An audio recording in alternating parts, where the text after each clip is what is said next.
So yun, good day po. Done installation na naman po tayo ng GPS tracker with kill engine at voice monitoring dito sa Toyota Race.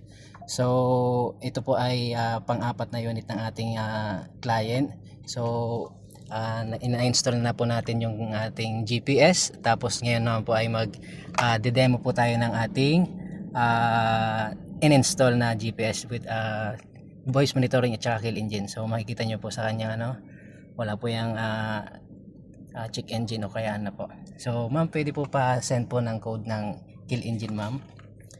So kapag na-send ni ma'am yung yung code sa sasakyan, i-shutdown niya po yung sasakyan nito. Yan, wala na, patay na siya. Tapos meron siyang 5 confirmation para sa kanyang kill engine. Hanggang sa ma-reach niya yung 5, totally magsha-shutdown na siya. Dalawa. Yan. So kahit magaganyan po yan, wala pong magiging problem po sa ating makina. So ito po ay intended for kill engine po, GPS with kill engine. So wala po kayong dapat ika-worry. Ito po ay walang cut, walang splice sa ating installation. Nakita niyo po ma'am yung ating installation ma'am, malinis po ba? Opo. Yan, may re-recommend niyo po ma'am? Yes po, I Yes. recommend it. Yun, thank you po ma'am. So ngayon, totally shutdown na po siya. Hindi na po, sususian natin siya. Hindi na po siya mag-i-start.